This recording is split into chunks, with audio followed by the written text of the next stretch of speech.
നമുക്ക് ഏറ്റവും കൂടുതലുള്ളത് സ്പീച്ച് ഡിലേയാണ്, സംസാരം. അത് തന്നെയാണ് ഏറ്റവും, അത് നമുക്ക് പറയാൻ പറ്റത്തില്ല. നമ്മുടെ ഇപ്പോഴത്തെ ഒരു ജനറേഷൻ്റെ ഒരു പ്രശ്നം കൂടിയാണത്. മെയിൻലി സ്ക്രീൻ ടൈം ഒരു വില്ലനാണ്. LD എന്ന് പറയുന്നത് നമുക്ക് ഡിഫറെൻറ്റ് ടൈപ്സ് ഓഫ് LDs ഉണ്ട്. അതിൽ തന്നെ പല കാറ്റഗറീസും ഉണ്ട്.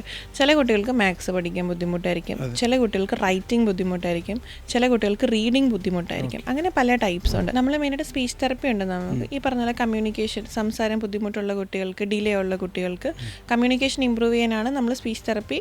അതിനകത്ത് ഇപ്പോൾ തന്നെ നമുക്ക് വിക്കുള്ള കുട്ടികൾ കാണും, ക്ലാരിറ്റി ഇഷ്യൂസ്, ചില അക്ഷരങ്ങൾ തിരിയാത്ത കുട്ടികൾ കാണും, അതുപോലെ സംസാരത്തിന് ഡിലേ ഉള്ള കുട്ടികൾ കാണും. കുഞ്ഞുങ്ങളെ ഗ്രാൻഡ് പാരൻസിൻ്റെ കൂടെ ആക്കിയിട്ട് പുറത്തേക്ക് പോകുന്നത് എനിക്കതിനോട് തീരെ യോജിപ്പില്ലാത്ത ഒരാളാണ്. കാരണം നമ്മളെല്ലാവരും ഫിനാൻസ് ഭയങ്കര ഇമ്പോർട്ടൻ്റ് ആയിട്ടുള്ള ആളെ ഇല്ലെന്ന് ഞാൻ പറയുന്നില്ല, എല്ലാവർക്കും ആവശ്യമുണ്ട്. പക്ഷേ ഫിസിക്കലി ഇമോഷണലി ഒരു പാരൻറ്റെങ്കിലും, അത് അച്ഛനായിക്കോട്ടെ അമ്മയായിക്കോട്ടെ, അതിൽ ഒരാൾ കുട്ടിയുടെ കൂടെ എന്തായാലും വേണം. അല്ലെങ്കിൽ അത് അവർ ചെയ്യുന്ന ഭയങ്കര ക്രൂരതയാണ്.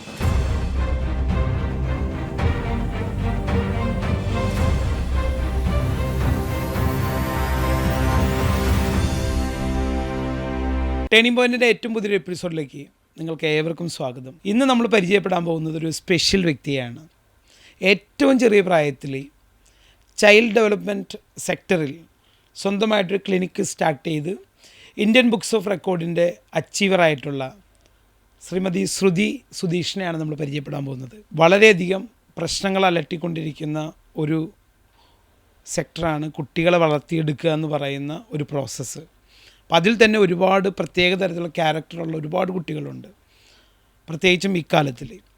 അപ്പോൾ എങ്ങനെ നമ്മുടെ ഒരു കുട്ടിയെ നല്ല രീതിയിൽ വളർത്തിയെടുക്കാമെന്ന് വ്യക്തമായിട്ട് നമുക്ക് പറഞ്ഞു തരാൻ വേണ്ടിയാണ് ശ്രുതി എത്തിയിരിക്കുന്നത്. Shruti, welcome to this programme. Thank you so much. എന്തായാലും ഒരു വലിയ അച്ചീവ്മെൻറ്റ് നേടിയിരിക്കുകയാണ്. ഏറ്റവും ചെറിയ പ്രായത്തിൽ സ്വന്തമായിട്ടൊരു ക്ലിനിക്ക് സ്റ്റാർട്ട് ചെയ്ത് നമ്മൾ ഒരു ജൈത്രയാത്ര തുടർന്നിരിക്കുകയാണ്. എന്തൊക്കെ സർവീസുകളാണ് പ്രൊവൈഡ് ചെയ്യുന്നത്? നമ്മുടെ ഒരു റീഹാബിലിറ്റേഷൻ ടീമാണ്. റീഹാബിലിറ്റേഷൻ ടീം എന്ന് പറയുമ്പം കുട്ടികൾക്കായിട്ടുള്ള പീഡിയാട്രിക് റീഹാബ് ടീമാണ്. അവിടെ സ്പീച്ച് തെറപ്പി ഉണ്ട്, ബിഹേവിയൽ തെറപ്പി ഉണ്ട്, ഓക്യുപ്പേഷൻ തെറപ്പി ഉണ്ട്, സൈക്കോളജി, ഓഡിറ്ററി വെർബൽ തെറപ്പി, അങ്ങനെ എല്ലാ ടൈപ്പ് ഓഫ് തെറപ്പീസും നമുക്കവിടെ ഉണ്ട്. അതുപോലെ നമുക്ക് വിസിറ്റിന് കൺസൾട്ടൻറ്റ് ഡെവലപ്മെൻറ്റൽ പീഡിയാട്രീഷ്യൻസും നമുക്ക് മന്ത്ലി വിസിറ്റ്സ് വരുന്നുണ്ട്. അപ്പം അങ്ങനെ ഒരു ടീമാണ് നമുക്ക് ഉള്ളത്. കൂടുതലും ഓട്ടിസം, ADHD അങ്ങനത്തെ കുട്ടികളാണ് നമുക്ക് അവിടെ വരുന്നത്. അതുപോലെ തന്നെ നമുക്കിപ്പോൾ ഈ സ്ക്രീൻ ടൈം എക്സ്പോഷേഴ്സ് ഒക്കെ കൂടുതലായിട്ടുള്ള കുട്ടികൾക്ക്, ഡെവലപ്മെൻറ്റൽ ഡിലേ അല്ലെങ്കിൽ സ്പീച്ച് ഡിലേക്കുള്ള കുട്ടികളും അങ്ങനത്തെ കേസസാണ് നമ്മൾ അവിടെ ഏറ്റവും കൂടുതൽ ഹാൻഡിൽ ചെയ്തുകൊണ്ടിരിക്കുന്നത്.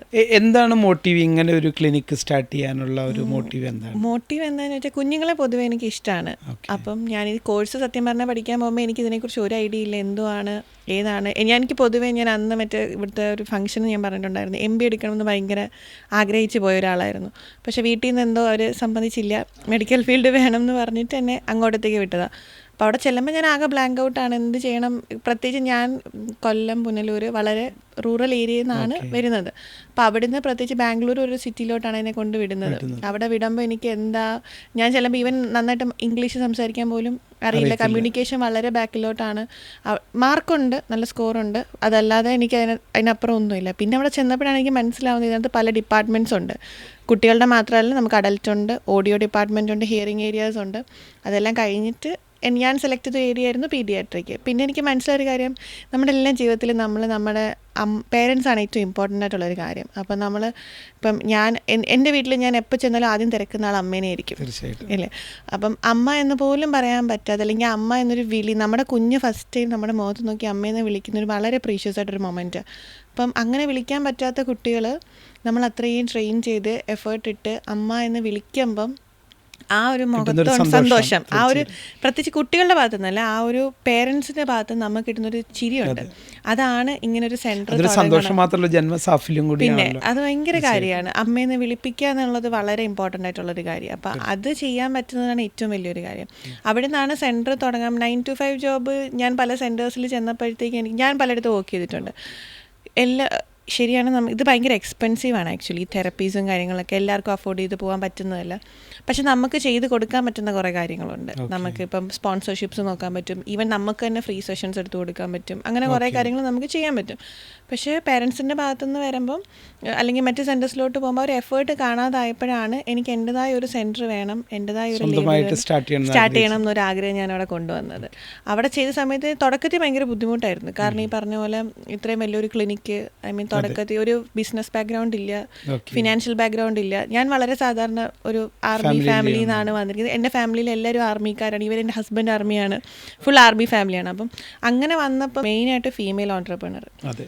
പുനലൂര് പോലൊരു സ്ഥലത്ത് നമ്മൾ കൊല്ലം ഡിസ്ട്രിക്റ്റ് ഞാൻ പറയാതെ അറിയാലോ, അവിടെ ബിസിനസ് ചെയ്യാൻ കുറച്ച് ബുദ്ധിമുട്ടാണ്. അവിടെ ഒരു തവണ ബിസിനസ് ചെയ്ത് കഴിഞ്ഞാൽ പിന്നെ നമുക്ക് ലോകത്ത് എവിടെ പോയാലും ബിസിനസ് ചെയ്യാം എന്നൊരു കാര്യമാണ്. അപ്പം ബിസിനസ് ഒന്നും അറിയാതെ ചെന്നപ്പം അവിടെ സാധാരണക്കാരി വരുന്നവരോടൊക്കെ എനിക്ക് ഇത്രയും എക്സ്പെൻസ് ആണ്, നോ പറയാനുള്ള ബുദ്ധിമുട്ട്, തെറപ്പിസ്റ്റുകൾക്ക് എക്സ്പെൻസീവ് ആയിട്ടുള്ള സാലറീസ്, അങ്ങനെയൊക്കെ വന്നപ്പോൾ നല്ല സ്ട്രഗിൾ ഉണ്ടായിരുന്നു. ഈ പറഞ്ഞ പോലെ ഞാൻ 5:30 ശേഷം ഞങ്ങൾ എക്സ്ട്രാ സെഷൻസ് കൊടുക്കുമായിരുന്നു. ഞാൻ സ്പീച്ച് തെറപ്പിസ്റ്റാണ്.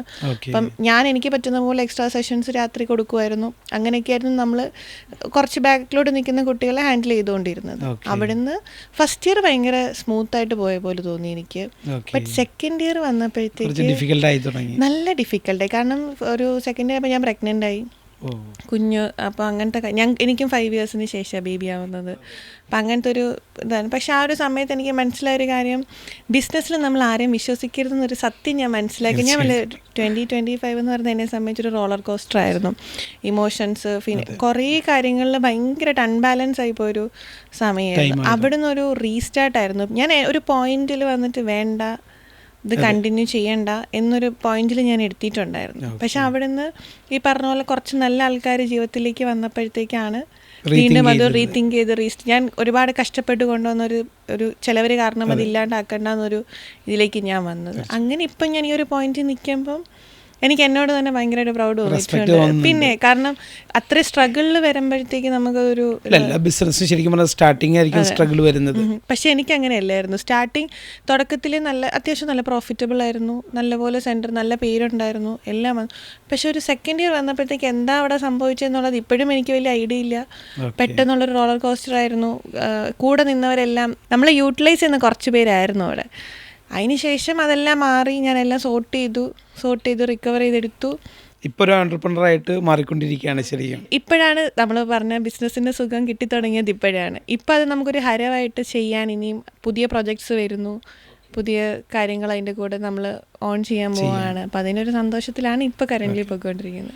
ഓഡിയോ തെറാപ്പി ഉണ്ട്, പലതരത്തിലുള്ള. അപ്പോൾ ഏത് തരത്തിലുള്ള കുട്ടികളാണ് കൂടുതൽ നമ്മൾ കേരളത്തിലല്ലേ ചെയ്യുന്നത്? അപ്പോൾ ഏത് തരത്തിലുള്ള കുട്ടികളാണ് കൂടുതൽ വരുന്നത്? ഏറ്റവും കൂടുതലുള്ളത് സ്പീച്ച് ഡിലേയാണ്, സംസാരം. അത് തന്നെയാണ് ഏറ്റവും. അത് നമുക്ക് പറയാൻ പറ്റത്തില്ല. നമ്മുടെ ഇപ്പോഴത്തെ ഒരു ജനറേഷൻ്റെ ഒരു പ്രശ്നം കൂടിയാണത്. മെയിൻലി സ്ക്രീൻ ടൈം ഒരു വില്ലനാണ്. പക്ഷെ 1.5 വയസ്സുള്ള കുഞ്ഞിൻ്റെ ഒരു അമ്മയാണ് ഞാൻ. അപ്പോൾ ഞാൻ ഒരിക്കലും പറയില്ല കംപ്ലീറ്റ്ലി അത് പേരൻസിൻ്റെ ഭാഗത്ത് തെറ്റാണ്. നമ്മൾ പലപ്പോൾ ഞാൻ പല വീഡിയോസ് ആയിക്കോട്ടെ പലത് കാണുമ്പോഴും ഞാൻ ശ്രദ്ധിച്ചുകൊണ്ട് പലരും പേരൻസിനെ കുറ്റം പറയുന്നു, അല്ലെങ്കിൽ സ്ക്രീൻ ടൈം കൂടുതൽ കൊടുക്കുന്നു. ഓൾട്ടർനേറ്റ് ആ പേരൻറ്റ് അനുഭവിച്ചുകൊണ്ടിരിക്കുന്ന ഒരു മാനസികാവസ്ഥയെക്കുറിച്ച് ചിന്തിക്കുന്നില്ല. ഇപ്പം ഞാനാണെങ്കിൽ പോലും ഞാൻ ഒരു പോയിന്റ് കഴിയുമ്പോൾ നമുക്കിത് എങ്ങനെ ഹാൻഡിൽ ചെയ്യണം മനസ്സിലാവില്ല. കുഞ്ഞുങ്ങളുടെ കാരണം ഇപ്പോഴത്തെ കുഞ്ഞുങ്ങൾ ഭയങ്കര ഫാസ്റ്റ് ഫോർവേഡാണ്. ജനിക്കുന്നതേ മറ്റേ നമ്മൾ റിലേറ്റ് ചെയ്തിട്ട് അത് പറയുന്ന പോലെ അവർ ജനിക്കുമ്പോഴേ ഭയങ്കര ഫാസ്റ്റാണ്. അവരുടെ ബ്രെയിൻ ഫങ്ഷൻസ് ഭയങ്കര ഫാസ്റ്റാണ്. അപ്പം അങ്ങനെ വരുന്ന സമയത്ത് ഇവരെങ്ങനെ ഹാൻഡിൽ ചെയ്യുന്ന സത്യം പറഞ്ഞ പേരൻസിന് അറിയില്ല.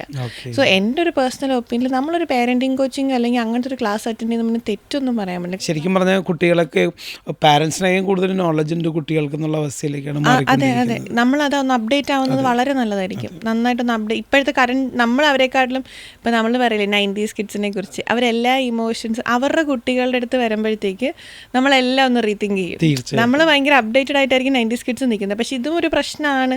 ഈ 90s കിഡ്സിൻ്റെ അടുത്തുമ്പോൾ അവരെല്ലാം 2 വശങ്ങളും ചിന്തിച്ച് ആകെ കൺഫ്യൂസ്ഡ് സ്റ്റേജിൽ അവരും നിൽക്കുന്നത്. അപ്പം അങ്ങനത്തെ ഒരു പ്രശ്നമുണ്ട്. പിന്നെ ജെൻസിയും ആൽഫ കുട്ടികളെ കുറിച്ച് നമ്മൾ പറയണ്ടല്ലോ. അവരെ ഹാൻഡിൽ ചെയ്യാൻ ഇതുപോലെ തന്നെ നല്ല ബുദ്ധിമുട്ടാണ്. അപ്പം അതിനൊരു പാരൻറ്റിങ് ക്ലാസ്സസ് ഒക്കെ എടുക്കുന്നത് നല്ലതാണ് എനിക്ക് പേഴ്സണലി എപ്പോഴും. ഇപ്പം ഞാൻ തന്നെ ചിന്തിച്ചിട്ടുണ്ട്. ഇപ്പം ഞാൻ അതിനെക്കുറിച്ച് കൂടുതൽ പഠിക്കാൻ തുടങ്ങിയപ്പോഴാണ് എനിക്ക് മനസ്സിലായത് ഞാൻ കംപ്ലീറ്റ്ലി പറയില്ല, സ്ക്രീൻ ടൈം കൺട്രോൾ ചെയ്യാൻ മാത്രമേ ഞാൻ എപ്പോഴും പറയാറില്ല. ഇപ്പം ഞാനാണെങ്കിലും ക്ലിനിക്കിൽ തുടക്കത്തിൽ പറയായിരുന്നു 0 എന്നൊക്കെ. ഇപ്പം ഞാൻ പറഞ്ഞു, ഞാൻ എപ്പോഴും പറയുന്നത് നിങ്ങൾ കൺട്രോൾ ചെയ്യുക. ഇതിൻ്റെ കൂടെ ഓൾട്ടർനേറ്റ് ഇപ്പോൾ 1 മണിക്കൂർ കുഞ്ഞ് സ്ക്രീൻ കണ്ട അടുത്ത 5 hours അവരോട് ഇൻവെസ്റ്റ് ചെയ്യാൻ നിങ്ങൾക്ക് പറ്റണം. അത്രയേ ഉള്ളൂ. അതിനപ്പുറം നിങ്ങൾ 0% ഞാൻ പറയില്ല. കാരണം അമ്മയും കുഞ്ഞും മാത്രമുള്ളൊരു വീട്ടിൽ അമ്മയ്ക്കൊന്ന് വാഷ്റൂമിലേക്ക് പോകണമെങ്കിലോ അല്ലെങ്കിൽ ഒന്ന് കുക്ക് ചെയ്യണമെങ്കിലോ എന്തെങ്കിലും ഒന്ന് ചെയ്യണമെങ്കിൽ അമ്മയ്ക്ക് വേറെ ഓപ്ഷൻ ഇല്ല. ആരെയും പണ്ടത്തെ പോലെ നമുക്ക് കുഞ്ഞുങ്ങളെ വേറെ അടുത്ത് ഏൽപ്പിക്കാൻ പറ്റില്ല. ഒരു ജോയിൻറ്റ് ഫാമിലി അങ്ങനെ ഒരു അറ്റ്മോസ്ഫിയർ ഇല്ല. അപ്പം അത് നമ്മൾ നോക്കണം. നമ്മൾ പ്രൊവൈഡ് ചെയ്യുന്ന സർവീസുകളിൽ ഇപ്പോൾ പല തെറാപ്പികളുണ്ട്. അതെ അതെ. അപ്പോൾ എന്തൊക്കെ തെറാപ്പികളാണുള്ളത്, അതിൻ്റെ പ്രത്യേകതകളും അതിൻ്റെ ഒരു കോഴ്സ്, അതിൻ്റെ കാരണങ്ങളും എന്തൊക്കെയാണെന്നൊന്ന് എക്സ്പ്ലെയിൻ ചെയ്യാമോ? നമ്മൾ മെയിനായിട്ട് സ്പീച്ച് തെറപ്പി ഉണ്ട് നമുക്ക്. ഈ പറഞ്ഞ പോലെ കമ്മ്യൂണിക്കേഷൻ, സംസാരം ബുദ്ധിമുട്ടുള്ള കുട്ടികൾക്ക്, ഡിലേ ഉള്ള കുട്ടികൾക്ക് കമ്മ്യൂണിക്കേഷൻ ഇമ്പ്രൂവ് ചെയ്യാനാണ് നമ്മൾ സ്പീച്ച് തെറപ്പി. അതിനകത്ത് ഇപ്പോൾ തന്നെ നമുക്ക് വിക്കുള്ള കുട്ടികൾ കാണും, ക്ലാരിറ്റി ഇഷ്യൂസ്, ചില അക്ഷരങ്ങൾ തിരിയാത്ത കുട്ടികൾ കാണും, അതുപോലെ സംസാരത്തിന് ഡിലേ ഉള്ള കുട്ടികൾ കാണും. അവരെ നമ്മൾ സ്പീച്ച് തെറപ്പിയിലോട്ട് വിടും. ഒക്യുപ്പേഷൻ തെറപ്പി എന്ന് പറയുമ്പോൾ നമ്മുടെ ഈ ADL കാര്യങ്ങളുണ്ടല്ലോ, നമ്മുടെ ഈ പറഞ്ഞ ഡെയിലി വാഷ്റൂമിൽ പോകുന്നതായിക്കോട്ടെ, അതിൻ്റെ ടോയ്ലറ്റ് ട്രെയിനിങ് ആയിക്കോട്ടെ, അതുപോലെ തന്നെ മസിൽ വീക്ക്നെസ്, ഹൈപ്പർ ആക്ടിവിറ്റി, ഈ വക കാര്യത്തിനൊക്കെ ഹാൻഡിൽ ചെയ്യുന്നത് ഒക്യുപ്പേഷൻ തെറപ്പി ആയിരിക്കും. വാക്കിംഗ്, അങ്ങനെ അവർ കുറേ കാറ്റഗറി വരുന്ന ഒരാൾക്കാരാണ്. പിന്നെ വരുന്ന നേരെ സൈക്കോളജിസ്റ്റുകളാണ്, ബിഹേവിയർ തെറപ്പിയിലോട്ട് വരും. ഒരു കുഞ്ഞിൻ്റെ ബിഹേവിയർ എങ്ങനെയാണ് എന്നുള്ളത്, ചില കുട്ടികൾ ഇച്ചിരി അഗ്രസീവ് ആയിരിക്കാം. ഈ ഓട്ടിസം അല്ലെങ്കിൽ ADHD കുട്ടികളുടെ കൂട്ടത്തിൽ തന്നെ അഗ്രസീവ് ബിഹേവിയർ കാണാം, ചുമ്മാ ചിരിക്കുന്ന കുട്ടികൾ കാണാം, ചുമ്മാ കരയുന്ന, പല ഇമോഷൻസ്, അവർക്ക് ഇമോഷൻ ഭയങ്കര ഫ്ലക്ച്വേറ്റിംഗ് ആയിരിക്കും. അങ്ങനെയുള്ള കുട്ടികളെ ഹാൻഡിൽ ചെയ്യുന്നതാണ് സൈക്കോളജിസ്റ്റ് വരുമ്പോഴത്തേക്ക്. പിന്നീട് സ്പെഷ്യൽ എഡ്യൂക്കേഷൻ. ഈ സ്പെഷ്യൽ എഡ്യൂക്കേഷനെ കുറിച്ച് പറയുമ്പം പലരും പറയുന്നത് ഈ ഡെഫ് ആൻഡ് ഡം കുട്ടികളെ പഠിപ്പിക്കുന്നത്. അങ്ങനെയല്ല. സ്പെഷ്യൽ എഡ്യൂക്കേഷൻ എന്ന് പറയുമ്പോൾ ഒരു കുട്ടിക്ക് പഠിക്കാൻ ബുദ്ധിമുട്ടുണ്ട്, ലേണിംഗ് ഡിസബിലിറ്റി, അങ്ങനത്തെ കുട്ടികൾക്ക് ഹാൻഡിൽ ചെയ്യാൻ കുറച്ചുകൂടെ ഈസി വേയിൽ പഠിപ്പിക്കുന്ന ആൾക്കാരായിരിക്കും സ്പെഷ്യൽ എഡ്യൂക്കേഷൻ. ഇപ്പം നമ്മൾ പലരും തന്നെ, നമ്മളൊന്ന് പഴയ ചിന്തിച്ച സ്കൂളിൽ എല്ലാ ക്ലാസ്സിലും മാത്സ് അറിയാത്ത ഒരാൾ കാണും, പഠിക്കാത്ത ഒരാൾ കാണും. അവരെയൊക്കെ നമുക്ക് കാറ്റഗറൈസ്, ഇപ്പോഴാണ് ഇങ്ങനെ ഒരു സാധനം വന്നിരിക്കുന്നത്. അപ്പോൾ അവർ കാറ്റഗറൈസ് ചെയ്യുന്ന സമയത്ത് അത് LDO, ഇന്റലക്ച്വൽ ഡിസബിലിറ്റി, പല ഇഷ്യൂസ്. ഇപ്പം എനിക്ക് പേഴ്സണലി മാത്സ് പഠിക്കാൻ ഭയങ്കര ബുദ്ധിമുട്ടായിരുന്നു. +2 വരെ ഭയങ്കര അങ്ങനെ വ്യത്യാസം. അങ്ങനെ നമ്മളെല്ലാവർക്കും അതുണ്ട്. പക്ഷെ ഇപ്പം നമ്മൾ അതിനൊരു ലേബിൾ കൊടുക്കുന്നു എന്നുള്ളതിന് കുറച്ചുകൂടെ ടെക്നോളജീസ് വന്നിട്ടുണ്ട്, കുറച്ചുകൂടെ സപ്പോർട്ട് ചെയ്യാൻ നമുക്ക് പറ്റുന്നുണ്ട്. അതിനൊരു ഓൾട്ടർനേറ്റ് വേയിലാണ് special education. Auditory verbal therapy എന്ന് പറയുമ്പോൾ ഹിയറിംഗ് റിലേറ്റ് ചെയ്തിട്ടാണ്. ഹിയറിംഗ് കേൾക്കാൻ ബുദ്ധിമുട്ടുള്ള കുട്ടികൾക്ക് നമ്മൾ കോക്ലിയർ ഇംപ്ലാന്റ് സർജറീസ് ചെയ്യും. അപ്പോൾ ആ സർജറി കഴിഞ്ഞിട്ട് കംപ്ലീറ്റ്ലി ഫസ്റ്റ് ടൈം ആയിരിക്കും അവർ സൗണ്ട്സ് കേൾക്കുന്നത്. അപ്പോൾ ആ സൗണ്ടിനൊരു 4 സ്റ്റെപ്സ് ഉണ്ട്. ആ സ്റ്റെപ്സ് വെച്ച് നമ്മൾ തെറപ്പി കൊടുക്കുന്നതാണ് ഓഡിറ്ററി വെർബൽ തെറപ്പി എന്ന് നമ്മൾ പറയുന്നത്. പിന്നെ കൗൺസിലിംഗും ഉണ്ട്. കൗൺസിലിംഗ് സെഷൻസ് നമ്മൾ അഡൽട്ട് ഭയങ്കര ലിമിറ്റ് ചെയ്തിട്ട് സ്ലോട്ട്സ് അനുസരിച്ചിട്ടാണ് കൊടുക്കുന്നത്. കൂടുതലും കുട്ടികളുടെ ഇത് ഏരിയ നമുക്ക് ഓൾറെഡി സൈക്കോളജി നടത്തുന്നത് കൊണ്ട് നമ്മൾ ലിമിറ്റ് ചെയ്ത് ഒരു ലിമിറ്റഡ് കേസസ് മാത്രമേ ഓൺലൈൻ അത് എടുക്കാറുള്ളൂ. ഇപ്പോൾ പിന്നെ കറൻറ്റ്ലി നമ്മൾ ഓൺലൈനിലും കുറച്ച് ആക്റ്റീവാണ്. കേസസ് ഓൺലൈൻ തെറപ്പിയും കാര്യങ്ങളൊക്കെ ആയിട്ട് നമ്മൾ ചെയ്യുന്നുണ്ട്. ഇപ്പോൾ കുട്ടികളുടെ മാനസികമായിട്ട് ബാധിക്കുന്ന ഒരു കാര്യമാണ് ഏറ്റവും കൂടുതൽ സ്ക്രീൻ ഷെയർ ചെയ്യുക എന്നുള്ളത്. അപ്പോൾ അത് കുറയ്ക്കാൻ പറയുന്നത് എങ്ങനെയെല്ലാം രീതിയിലാണ് അത് കുറച്ച് നമുക്ക് അവരൊരു കൺട്രോൾ ലെവലിലേക്ക് കൊണ്ടുവരാൻ പറ്റുന്നത്, എന്തൊക്കെ ചെയ്താലാണ്? നമുക്ക് ഈ കുഞ്ഞുങ്ങളുടെ സ്ക്രീൻ ടൈം കുറയ്ക്കാന്ന് പറയുന്നത് ഈ പറഞ്ഞ പോലെ നമുക്കിപ്പോൾ ഒരു 1 hour ആ സമയത്തൊക്കെ കുട്ടികളുടെ കൂടെ കൊടുക്കുമ്പോൾ നമ്മൾ അഡൽറ്റോട് ആരെങ്കിലും കൂടി ഇരിക്കണം എന്നുള്ളതേ ഉള്ളൂ. ഇൻട്രാക്ട് ചെയ്തുകൊണ്ട് സ്ക്രീൻ ടൈംസ് നമ്മൾ കൊടുക്കുക. കംപ്ലീറ്റ്ലി അത് ഡിപ്പെൻഡ് ചെയ്യാതിരിക്കാൻ ശ്രമിക്കുക. പിന്നെ ഡൈവേർട്ട് ചെയ്തിട്ട് നമുക്ക് ഈ മോണ്ടസോറിയൻ ടോയ്സ് പോലത്തെ ടോയ്സ് ഉണ്ട്, കുറച്ചുകൂടെ അവർ ഇൻട്രസ്റ്റീവായിട്ട് ചെയ്യാൻ പറ്റുന്ന അങ്ങനത്തെ ടോയ്സ് കൊടുക്കാൻ ശ്രമിക്കുക. പിന്നെ ഈ പറഞ്ഞ നമ്മുടെ വീട്ടിലെ തന്നെ സാധനങ്ങളുണ്ട്. ഈ പറഞ്ഞ പോലെ ഈ കുഞ്ഞുങ്ങൾക്കൊക്കെ മിക്കവർക്കും ഈ പാത്രങ്ങൾ എടുത്തുകൊണ്ട് നടക്കുക. നമ്മൾ ഈ അഴുക്കാകും അല്ലെങ്കിൽ മെസ്സി ആയി കിടക്കും എന്ന് വിചാരിച്ച് നമ്മൾ കൊടുക്കാത്തതുകൊണ്ട്. ഇപ്പോൾ എൻ്റെ കുഞ്ഞൊക്കെ ആണെങ്കിലും ഞാൻ അടുക്കളയിൽ കബോർഡ്സ് തുറന്നു കഴിഞ്ഞാൽ കുക്കർ ആയിക്കോട്ടെ അങ്ങനത്തെ പല പല സാധനങ്ങൾ എടുത്തുകൊണ്ട് വന്നിരുന്ന് കളിക്കും, സൗണ്ട് ഉണ്ടാക്കി കളിക്കും. അവരെ ഫ്രീ ഓഫ് സ്പേസിൽ വിടുക. പിന്നെ കൂടുതൽ ഫിസിക്കൽ ആക്ടിവിറ്റീസ് കൊടുക്കുന്ന കുട്ടികൾക്ക് എപ്പോഴും നല്ലതായിരിക്കും. ബോൾ തട്ടി കളിക്കാനാണെങ്കിലും പുറത്തോട്ട് കൊണ്ടുപോയി ഓരോന്ന് ചെയ്യാനും. പിന്നെ ഇൻസ്ട്രക്ഷൻസ് കൊടുക്കാം ഓരോ കാര്യങ്ങൾ ചെയ്യാൻ. ഇപ്പോൾ പോയി എന്തെങ്കിലും എടുത്തുകൊണ്ട് വരാം. അത് ചെറിയ പ്രായം മുതലേ നമുക്ക് അങ്ങനെ ഇൻസ്ട്രക്ഷൻസ് കൊടുക്കാൻ പറ്റും. അങ്ങനെ നമ്മൾ അവരുടെ കൂടെ ടൈം സ്പെൻഡ് ചെയ്ത് കുറച്ച് ആളെ ഡൈവേർട്ട് ചെയ്ത് വിട്ടാൽ തന്നെ അവർ കളിച്ചോളും. നമ്മൾ ഇട്ട് കൊടുക്കുമ്പോഴാണ് ഇവർക്കിത് കാണണം എന്നുള്ളൊരു ടെൻഡൻസി കൂടുന്നത്. നമ്മൾ ഇട്ട് കൊടുക്കാതിരുന്ന അവർക്കിത് കാണണം എന്നുള്ള ഒരു ടെൻഡൻസിയും ഉണ്ടാവില്ല. ഒരു ഓൾട്ടർനേറ്റീവ് വേറെ ഓപ്ഷൻ അവർ തന്നെ ഐഡന്റിഫൈ ചെയ്തോളൂ. ലേണിംഗ് ഡിസബിലിറ്റി പറഞ്ഞു, പക്ഷേ പല പാരൻസും ലേണിംഗ് ഡിസബിലിറ്റി വ്യക്തമായിട്ട് എന്താണ് എന്ന് മനസ്സിലാക്കുന്നില്ല. ചിലപ്പോൾ പറയുമ്പോൾ അവൻ വികൃതിയാണ്, അവൻ പഠിക്കുന്നില്ല, കുറ്റപ്പെടുത്തലുകളാണ്. അപ്പോൾ ഈ ലേണിംഗ് ഡിസബിലിറ്റി ഉണ്ട് എന്ന് കണ്ടെത്താൻ പറ്റാവുന്ന ഒരു സിംറ്റംസ് എന്തൊക്കെയായിരിക്കും ഒരു വിദ്യാർത്ഥിയിൽ? ഒരു പാരൻ്റ് എങ്ങനെയാണത് മാനേജ് ചെയ്യേണ്ടത്? LD എന്ന് പറയുന്നത് നമുക്ക് ഡിഫറെൻറ്റ് ടൈപ്സ് ഓഫ് LDs ഉണ്ട്. അതിൽ തന്നെ പല കാറ്റഗറീസും ഉണ്ട്. ചില കുട്ടികൾക്ക് മാത്സ് പഠിക്കാൻ ബുദ്ധിമുട്ടായിരിക്കും, ചില കുട്ടികൾക്ക് റൈറ്റിംഗ് ബുദ്ധിമുട്ടായിരിക്കും, ചില കുട്ടികൾക്ക് റീഡിങ് ബുദ്ധിമുട്ടായിരിക്കും. അങ്ങനെ പല ടൈപ്സ് ഉണ്ട്. അപ്പോൾ നമുക്ക് നമ്മുടെ ഒരു കുട്ടി സ്കൂളിൽ പോകുമ്പോൾ നമുക്കൊരു പെർഫോമൻസ് സ്കൂളിൽ നിന്ന് ടീച്ചേഴ്സ് തന്നെ പറയും ഏത് ഏരിയാസിലാണ് അവർക്ക് ബുദ്ധിമുട്ടുള്ളത്. ആ ഏരിയ ഫോക്കസ് ചെയ്തിട്ട് ഒരു സ്പെഷ്യൽ എഡ്യൂക്കേറ്ററിൻ്റെ ഹെൽപ്പ് നേടിയിട്ട് നമ്മൾ അതിൽ കൂടുതലായിട്ട് അവനെ ഫോക്കസ് ചെയ്യണം. അവൻ ഏരിയ കവർ ചെയ്ത് വന്നോളും. അതിൻ്റെ കൂടെ തന്നെ ചില കുട്ടികൾ സിവിയർ LD വരുന്ന സമയത്ത് നന്നായിട്ട് പഠിക്കാൻ ബുദ്ധിമുട്ട് കാണാം. ഈ പറഞ്ഞ അറ്റൻഷൻ ഭയങ്കര പുവറായിരിക്കും, കോൺസെൻട്രേറ്റ് ചെയ്ത് ആൾക്ക് ഇരിക്കാൻ പറ്റത്തില്ല, അങ്ങനെ ആളുടെ ബ്രെയിൻ ഫംഗ്ഷൻ ഡിഫറെൻ്റ് ആയിരിക്കും. അതുകൊണ്ടാണ് അങ്ങനെ ഒരു സിറ്റുവേഷൻ വരുന്നത്. ഇവരോടുള്ളൊരു അപ്രോച്ച് പാരൻസ് എന്തൊക്കെ കാര്യങ്ങളാണ് പാരൻസ് മനസ്സിലാക്കേണ്ടതും പാരൻസ് ഇംപ്ലിമെന്റ് അവർക്ക് മെയിനായിട്ട് കുറച്ച് ക്ഷമ കാണിക്കണം. നമ്മൾ ബാക്കി കുട്ടികളെ വെച്ച് കമ്പയർ ചെയ്യരുത്. അല്ലെ ആ കുട്ടി ഇത്ര എക്സാമിന് മേടിച്ചു, എൻ്റെ മോൻ അത്രയും പറ്റുന്നില്ല, അങ്ങനെയല്ല. അവർക്ക് പഠിക്കാൻ അത്രയേ പറ്റത്തുള്ളൂ. അപ്പോൾ അതിന് അതിൽ എന്ത് നമുക്ക് ചെയ്തു കൊടുക്കാൻ പറ്റുമെന്നുള്ളത് നോക്കുക. പിന്നെ ഇങ്ങനത്തെ എല്ലാ കുട്ടികൾക്കും ഉണ്ടല്ലോ ഒരു കോർ ഇൻ്റലിജൻസ് എന്തായാലും കാണും. ഒരു കാര്യത്തിൽ അവർക്ക് സ്പെസിഫിക്കലി ഭയങ്കര ഇൻ്റലിജൻ്റ് ആയിരിക്കും. അത് ഫോക്കസ് ചെയ്ത് അതിൽ അവരുടെ കരിയർ കൊണ്ടുവരാൻ നോക്കുന്നതായിരിക്കും ഏറ്റവും നല്ലത്. പിന്നെ എനിക്ക് മെയിനായിട്ട് തോന്നിയിട്ടുള്ളത് ഒരു പേരൻസിന് ക്ഷമയില്ല. അവർക്ക് എല്ലാ best international school ICSE syllabus അതിൽ പഠിക്കുന്ന കുട്ടികൾക്ക് മാത്രമാണ് ടോപ്പിലെത്താൻ പറ്റുന്നത്. അങ്ങനെയല്ലേ ഇപ്പോൾ പഠിക്കേണ്ട കുട്ടികൾ എവിടെ ആണെങ്കിലും പഠിക്കും. അതിപ്പോൾ ഗവൺമെൻറ് സ്കൂളിലാണെങ്കിലും ICSEയിലാണെങ്കിലും. അപ്പം എവിടെ പഠിക്കാൻ പറ്റുമോ, അവർക്ക് എവിടെ പഠിക്കാൻ പറ്റുമോ, ഏത് സിലബസ് അഫോർഡ് ചെയ്യാൻ പറ്റുമോ അത് മാത്രം നോക്കുക. അല്ലാതെ ബാക്കിയുള്ളവർ പോകുന്ന പോലെ ആ ഒരു കൂട്ടത്തിൽ ഓടണം എന്നുള്ളൊരു ടെൻഡൻസി മാറ്റുന്നത് നല്ലതായിരിക്കും. അതെ അതെ അതെ. പിന്നെ എനിക്ക് തോന്നിയിട്ടുള്ള ഇങ്ങനത്തെ പേരൻസ് ഭയങ്കര ബ്ലെസ്ഡാണ്. കാരണം ഇവർക്ക് അത് ഹാൻഡിൽ ചെയ്യാൻ പറ്റുന്നുള്ളതുകൊണ്ടല്ലേ അങ്ങനെ ഒരു സിറ്റുവേഷൻ കൊടുക്കുന്നത്. പിന്നെ അവർ ഭയങ്കര പ്യുവർ സോൾ ഇങ്ങനത്തെ കുട്ടികൾ. കാരണം അവർക്ക് ഇപ്പോഴത്തെ കുട്ടികളെ പോലെ നമ്മളെന്തെങ്കിലും ചെയ്യുമോ അല്ലെങ്കിൽ നമ്മൾ നോക്കത്തില്ലെന്നോ അങ്ങനത്തെ ഒരു ഭയങ്കര സ്നേഹമായിരിക്കും, ഭയങ്കര അറ്റാച്ച്മെൻ്റ് ആയിരിക്കും. പിന്നെ എനിക്ക് ഫീൽ ചെയ്തിട്ടുള്ള കറൻ്റ്ലി മെയിൻ പ്രശ്നം NRI പേരൻസാണ്. കുഞ്ഞുങ്ങളെ ഗ്രാൻഡ് പേരൻസിൻ്റെ കൂടെ ആക്കിയിട്ട് പുറത്തേക്ക് പോകുന്നത്. എനിക്കതിനോട് തീരെ യോജിപ്പില്ലാത്ത ഒരാളാണ്. കാരണം നമ്മളെല്ലാവരും ഫിനാൻസ് ഭയങ്കര ഇമ്പോർട്ടൻ്റ് ആയിട്ടുള്ള ആളെ ഇല്ലെന്ന് ഞാൻ പറയുന്നില്ല, എല്ലാവർക്കും ആവശ്യമുണ്ട്. പക്ഷേ ഫിസിക്കലി ഇമോഷണലി ഒരു പാരൻറ്റെങ്കിലും, അത് അച്ഛനായിക്കോട്ടെ അമ്മയായിക്കോട്ടെ, അതിൽ ഒരാൾ കുട്ടിയുടെ കൂടെ എന്തായാലും വേണം. അല്ലെങ്കിൽ അത് അവർ ചെയ്യുന്ന ഭയങ്കര ക്രൂരതയാണ്. നല്ല സമയം നഷ്ടപ്പെടുകയാണ് അല്ലേ. എൻ്റെ ക്ലിനിക്കിൽ ഒരുപാട് പേരൻസ് ഉണ്ട്. ഞാൻ പുറമേ ഞാൻ കുറ്റം പറഞ്ഞിട്ടില്ല, ബട്ട് സ്റ്റിൽ എനിക്ക് അതിനോട് തീരെ പറ്റാത്ത ഒരാളാണ്. അക്സെപ്റ്റ് ചെയ്യാൻ ഭയങ്കര. കാരണം ഞാൻ അവരെ ഡെയിലി കാണുന്ന വരുന്ന സമയത്തുള്ള തെറപ്പിസ്റ്റുകൾ അവർ പേരൻസിനെ പോലെയാണ് എടുത്തുകൊണ്ട് നടക്കുന്നത്, നോക്കുന്നതും. കാരണം ഇത് മെഡിക്കേഷൻസ് അല്ലല്ലോ. അപ്പം നമ്മൾ അത്രയും പാമ്പർ ചെയ്ത് പോകുന്നൊരു കുഞ്ഞൊരു സിംഗിൾ ഇമ്പ്രൂവ്മെൻറ്റ്സ് വരട്ടെ എന്ന് പറഞ്ഞിരിക്കുമ്പം ഇവരിങ്ങനെ ഇട്ടിട്ടൊരു പോക്ക് പോകുമ്പോഴത്തേക്ക് പിന്നെ ഗ്രാൻഡ് പേരൻസ് എത്ര നാളും നോക്കും. അവരെ കൊണ്ട് ഹാൻഡിൽ ചെയ്യാൻ പറ്റുന്ന കാര്യങ്ങളല്ല. എനിക്ക് പലപ്പോഴും എനിക്ക് ഇമോഷണലി കണ്ണ് നിറഞ്ഞിട്ടുണ്ട് പല കുഞ്ഞുങ്ങളെയും കാണുമ്പോഴും. നമ്മളെ ഒന്ന് കാണുമ്പം വന്ന് കെട്ടിപ്പിടിക്കാനും നമ്മുടെ കൂടെ വന്നിരിക്കാനും ഒന്ന് തോളിച്ചാരാനും അവർ ഭയങ്കരമായിട്ട് ആഗ്രഹിക്കണം. ഇത് അവരുടെ പേരൻസിൻ്റെ അടുത്തൊന്നും കിട്ടാത്തത് കൊണ്ടാണ് അവർ ആ ഒരു ഇമോഷൻസ് കാണിക്കുന്നത്. അതുകൊണ്ട് എനിക്ക് NRI പേരൻസിനോട് എനിക്ക് പ്രത്യേകിച്ച് ഞാൻ കൂടുതൽ സംസാരിക്കാറില്ല. കാരണം പിന്നെ അതുപോലെ തന്നെ നിൽക്കുന്ന പേരൻസ് ഉണ്ട് കേട്ടോ. അമ്മമാർ പോയി വർക്ക് ചെയ്തിട്ട് അച്ഛന്മാർ റിസൈൻ ചെയ്യുന്ന നിൽക്കുന്ന പേരൻസ് നോക്കുന്നത്. ശരിക്കും അവരോട് എനിക്ക് ഭയങ്കര റെസ്പെക്റ്റ് തോന്നിയിട്ടുണ്ട്. പൊതുവേ നമ്മൾ അമ്മമാരെയാണ് കൂടുതലും അങ്ങനെ കാണുന്നത്. പക്ഷെ എൻ്റെ ക്ലിനിക്ക് നേരെ തിരിച്ചാണ്. അച്ഛന്മാരാണ് കൂടുതലും അങ്ങനെ കോൺസെൻട്രേറ്റ് ചെയ്ത് നിൽക്കുന്ന, അവർ നോക്കുന്ന എഫേർട്സ് ആയിക്കോട്ടെ, നമുക്കൊന്നും പറയാനില്ല. അതുകൊണ്ട് എനിക്ക് എപ്പോഴും പറയുന്നത് പേരൻസ് ആരെങ്കിലും ഒരാളെങ്കിലും കുഞ്ഞിൻ്റെ ഒരു ഏജ് വരെങ്കിലും കൂടെ നിൽക്കാൻ ശ്രമിക്കുക.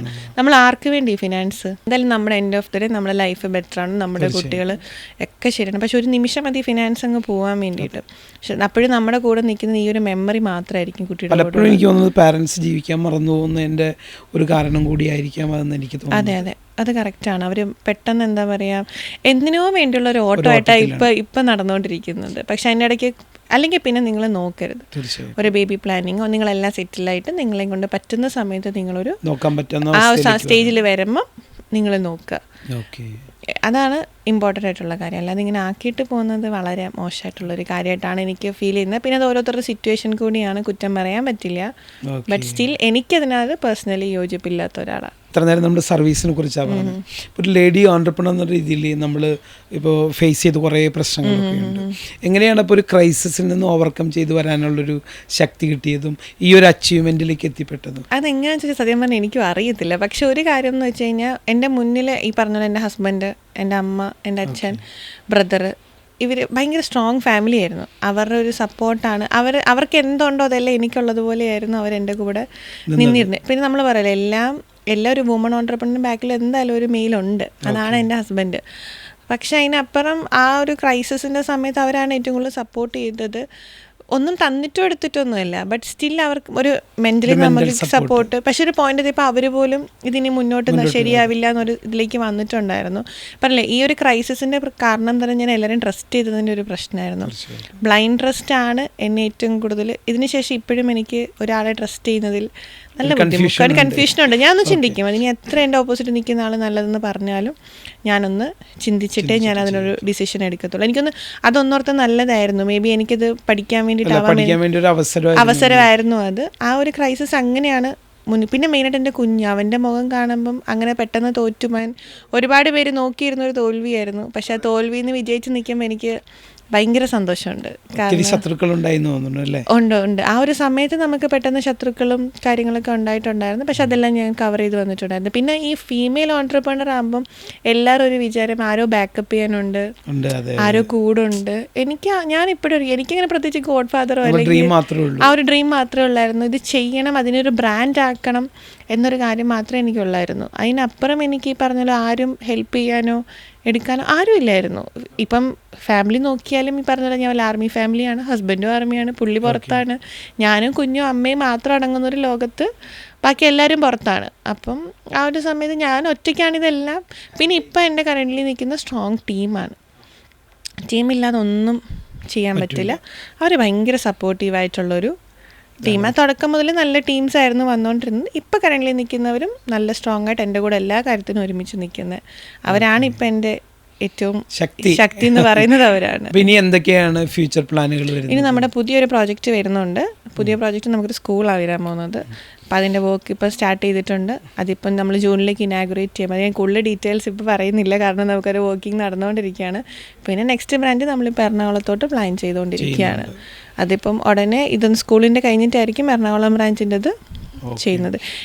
ഇതിൻ്റെ ഒരു ഫൈനൽ എന്ന് പറഞ്ഞാൽ നമുക്ക് പുറത്തേക്കൊരു ബ്രാഞ്ച് കൊണ്ടുവരണം എന്നുള്ളതാണ് ഏറ്റവും ഇമ്പോർട്ടൻ്റ് ആയിട്ടുള്ളത്. ഇപ്പോഴത്തെ സർവീസ് എന്ന് പറഞ്ഞു കഴിഞ്ഞാൽ ഓഫ്ലൈനും ഓൺലൈനും ആയിട്ട് നമുക്ക് സർവീസ് നേടിയെടുക്കാം. ഇപ്പോൾ ഓൺലൈൻ നമ്മളൊരു 6 months ആണ് കുറച്ചുകൂടെ ആക്റ്റീവായിട്ട് വന്നിരിക്കുന്നത്. കാരണം ഇപ്പോഴാണ് നമുക്ക് ആ ഓൺലൈൻ ടീം കുറച്ചുകൂടെ സ്ട്രോങ് ആയത്. മറ്റേ നമ്മൾ ഓഫ്ലൈനിൽ തന്നെയായിരുന്നു കൂടുതലും ഫോക്കസ് ചെയ്തുകൊണ്ടിരുന്നത്.